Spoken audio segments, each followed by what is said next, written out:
Washing your dog seems simple, almost automatic. Something you've probably done so many times that you don't even think about it anymore. You turn on the water, grab the shampoo, scrub, rinse, and feel like everything is done correctly.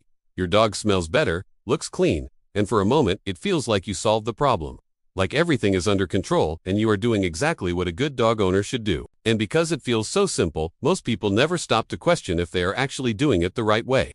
They just repeat the same routine over and over again. But what most dog owners don't realize is that washing a dog is not just about removing dirt or improving smell. It's about maintaining a very delicate balance that exists on your dog's skin and coat, a balance that is invisible, silent, and incredibly easy to disrupt. And once that balance is disrupted, the effects don't show up immediately. They build slowly over time. This is exactly what makes it dangerous. Because when something doesn't cause an immediate problem, people assume it's safe. They assume it's correct. And they continue doing it without realizing that they are slowly creating a bigger issue. Dogs have a completely different skin structure compared to humans. And this is one of the most important things to understand if you want to take proper care of them. Human skin is more acidic, dog skin is closer to neutral. And this difference changes everything. It changes how products interact with the skin. It changes how oils behave. It changes how the skin protects itself. And when you apply human logic to a dog's hygiene, you start interfering with a system that was never meant to be treated that way. One of the biggest mistakes, and probably the most common one, is bathing dogs too frequently, because it feels like the right thing to do. If your dog smells, you wash them. If they play outside, you wash them. If they get a little dirty, you wash them. But every time you wash your dog with shampoo, you are not only removing dirt, you are also removing the natural oils that their skin produces. Oils that are essential, not optional. These oils protect the skin. They keep it hydrated. They maintain the coat. They act as a barrier against the environment. They are part of your dog's natural defense system. When these oils are removed too often, the body reacts. It doesn't just accept the loss. It tries to fix it. It tries to restore balance. And the fastest way it knows how to do that is by producing more oil. So now, instead of reducing the problem, you are actually increasing it. The more you wash your dog, the more oil their body produces. And the more oil there is, the stronger the smell becomes, and when that smell comes back, most people react in the same way. They wash the dog again, and without realizing it, they enter a cycle. More washing leads to more oil. More oil leads to more smell. More smell leads to more washing. And over time, this cycle becomes stronger, harder to break, more frustrating. This is why so many dog owners say the same thing. I just bathed my dog, and it already smells again. And they don't understand why. They think the problem is the dog, but it's not. It's the method, it's the routine, it's the misunderstanding of how a dog's body actually works. And this misunderstanding doesn't stop at how often you wash your dog. It goes deeper, into details that most people completely ignore. Like water temperature, something so simple that almost nobody questions. You turn on the water. You adjust it until it feels comfortable for you. Maybe a little warm, maybe even hot. But your dog's skin is more sensitive than yours. What feels warm to you can feel too hot for them. And hot water doesn't just feel uncomfortable, it removes oils faster. It dries out the skin. It can cause irritation over time. And when this happens repeatedly, the skin barrier becomes weaker, more sensitive, more reactive. And again, this doesn't happen instantly. It builds slowly, so you don't notice the cause. You only see the result. You notice dryness, you notice smell, you notice changes in the coat. And what do most people do? They wash the dog again.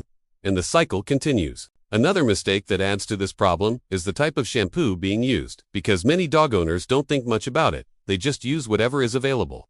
Sometimes even human shampoo, because it smells good, because it's convenient, because it's already there. But human shampoo is designed for human skin, and dog skin is different.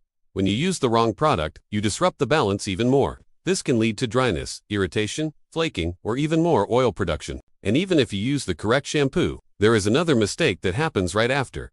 Rinsing. It seems simple, but it's one of the most important parts of the entire process, and also one of the most rushed. When shampoo is not fully removed, it leaves behind residue. This residue sits on the skin, invisible, but still active. It traps dirt, it interferes with natural oils, it can cause irritation, and over time, it contributes to odor. Then comes drying. Another step that most people underestimate, because once the dog looks clean, it feels like the job is already done. But moisture is one of the biggest causes of bad smell. When water stays trapped in the coat, it creates the perfect environment. Warm, damp, protected. Exactly what bacteria and yeast need to grow, and when they grow, they create that smell. People don't understand. This is why some dogs smell worse after a bath, not because they got dirty again, but because they were not dried properly. There are also areas most people ignore during the bath. Not on purpose, but because they don't realize how important they are. Areas like the paws, between the toes, behind the ears, under the neck, around the collar. These areas collect more dirt, more oil, more bacteria, and if they are not cleaned properly, they become hidden sources of odor. Paws are especially important because they touch the ground all day. They carry dirt, bacteria, everything from outside, back into your home, and this leads to something most people completely ignore. The environment. Your dog doesn't live in isolation. They interact with your house constantly. Beds, couches, carpets. If those surfaces are not clean, they transfer odor back to your dog, almost immediately, so you can do everything right. Give your dog a perfect bath, and still, the smell comes back. Not because of the dog, but because of everything around them. This is why hygiene is not just about washing your dog. It's about the entire system. The dog, the environment, the routine. Everything working together. And when one part is wrong, everything is affected. That's why so many people feel like they are doing everything right, but still not getting results, because they are focusing on one part and ignoring the rest. But even after understanding all of this, there is still one mistake. One simple mistake that almost every dog owner makes.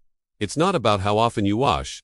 It's not about the shampoo. It's not about drying. It's something much simpler, something so normal. You don't even question it. Something your dog interacts with every single day. And once you realize what it is, everything starts to make sense. The smell, the cycle, the frustration. And that's exactly what we're going to reveal in the next video. So if you made it this far, make sure to like this video, subscribe to the channel, turn on notifications, and tell me in the comments, how often do you bathe your dog? And did you ever think you might be doing it wrong?